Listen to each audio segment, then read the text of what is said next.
Mr. Chairman. Mr. Levine, I'd like to talk about 13B. You wrote in your testimony that in the context of 13B, quote, restoring the FTC's ability to provide redress to wronged consumers is critical, close quote. But of course, in the AMG case in which that ruling was issued, the court specifically noted that its decision did not prohibit the FTC from using its authority under Section 5 and under Section 19 to obtain redress for wronged consumers. Is the Supreme Court wrong? Under other existing authorities, are you unable to provide any redress for wronged consumers? It's possible, Senator, but it's very difficult, and I'm happy to talk through why if that would be helpful.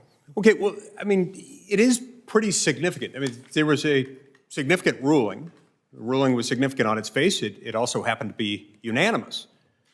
And what the unanimous court found in that case was that over 40 years, over a period of over 40 years, the FTC had been illegally obtaining money from companies. And we're not talking about some trivial sum. We're talking about billions of dollars. Now, I certainly want to ensure, as I know you do, that consumers who have been harmed can be made whole again. But I think we can't ignore what's happened. And I think it would be legislative malpractice on my part if I were to decide to jump on board with something that would grant the Commission the very same authority that the Commission used for 40 years, not only against bad actors, but also against lawful actors, against legal, non-predatory business practices that were providing legitimate goods and services. And so I think instead of just giving carte blanche authority, Congress should ensure that this authority is coupled with proper safeguards in order to block any future abuses of this immense power. Now, let me make sure I understand. Are you against any guardrails around 13B-like authority for the FTC? I think the best guardrail for our 13B authority is the fact that the FTC can't order anybody to pay a nickel. We need a federal judge to order any payment. We needed that under 13B, and we need it under some of the legislation the Senate has considered. Okay, so in injunctive relief, you're saying that they need to be able to have injunctive relief, but they have injunctive relief. What other types of reforms would you be willing to support? What kinds of guardrails around the authority to do what the unanimous Supreme Court said they were unlawfully doing for 40 years in the AMG case? The biggest reform we need is the ability to return money to consumers, Senator, who have been scammed. You're right. There are other ways to do it. It'll take 5, 6 years. Or it could take years. And by the time we actually get money back, by the time we actually get a judgment and we're through the appeals process, the defendant doesn't have any money anymore. The best way to stop fraud and get money back to consumers is restoring the authority we had. Look, ensuring that consumers can be protected from scams and from unfair and deceptive business practices is extremely important. And we need to get this right when we do it. It is also important, not in spite of the fact that the aforementioned is important, but because it's important. It's also essential that we ensure that consumers continue to have access to goods and services provided by legitimate businesses. These two goals don't have to be at odds with one another. In fact, due process allows for them to be pursued effectively and simultaneously. In fact, that's what due process is. It's why we have it. It's why it's built into the Constitution, not just once, but twice. I believe Congress can grant the expansion of 13B authority while also providing appropriate safeguards, safeguards of the sort outlined in my proposed legislation, S 3410, which is called the Consumer Protection and Due Process Act. And it would protect consumers by, one, providing the FTC with the ability to pursue monetary equitable remedies as against bad actors, and two, providing businesses due process protections from improper, unfounded and frivolous claims. Which leads to a concern that I've had. Under the COVID-19 Consumer Protection Act, the CCPA, it's illegal to engage in deceptive marketing related to the treatment, the cure, the prevention, the mitigation, or the diagnosis of COVID-19.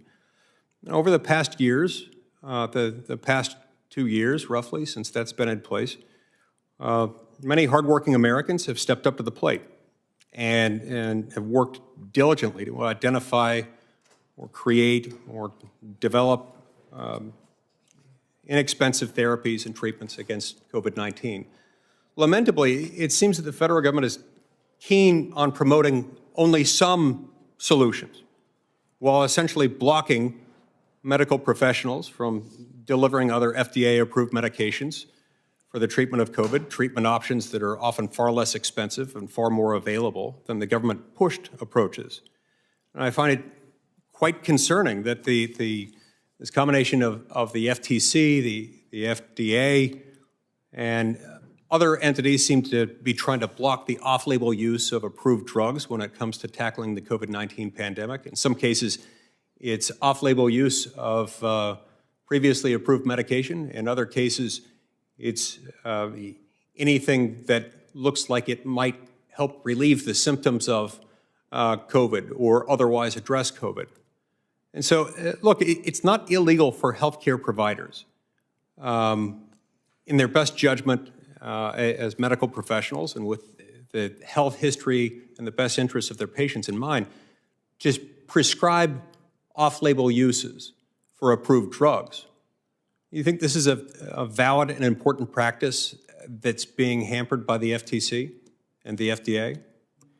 I think it depends on the circumstance, Senator. I can say that we certainly don't regulate the practice of medicine, and I think if you look at the cease and desist demands we've sent, the cases we've brought, frankly, Senator, these are not close calls. These are hucksters, these are fraudsters who are selling people snake oil. So I think some of the concerns you raise, I'm happy to... So you're saying that you go only after those who are selling snake oil or the modern day equivalent. Mr. Chairman, I see my time's expired. I've got just one or two follow-up questions. I'll be fast. Thank you, Mr. Chairman.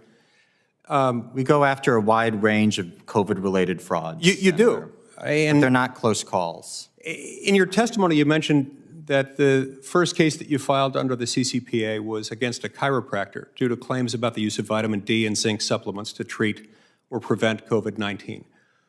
And in the complaint filed by the Commission for that very case, you noted that you would seek to bar health claims unless, quote, and the following is a quote, true and can be substantiated by competent and reliable scientific evidence, close quote. How do you determine what meets that evidentiary standard, and by what process does the Commission make these determinations? What process does it follow to protect the rights of those who don't think they're selling snake oil?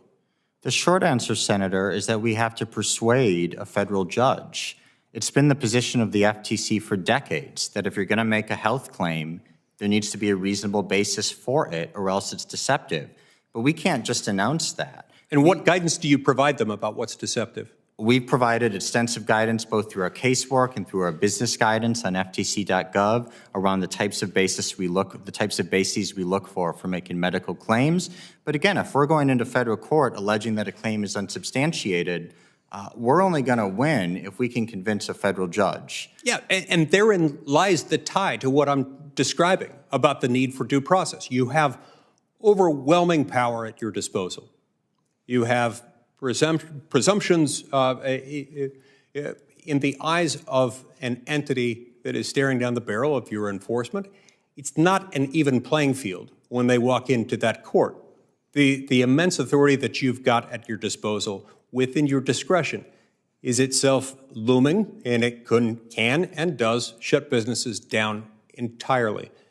Now, I understand that difficult line drawing problems inhere in the practice of government, but let's not pretend that this happens in a vacuum, and let's not pretend that this doesn't connect back to the need to protect due process. and the need for there to be guardrails around 13B authority. So in light of that, I hope, expect, in fact, I demand that you reconsider any opposition you might otherwise have to having guardrails around 13B authority. We can protect consumers, and we must, but we've also got to provide American businesses, American consumers with due process protection. Thank you, Mr. Chairman.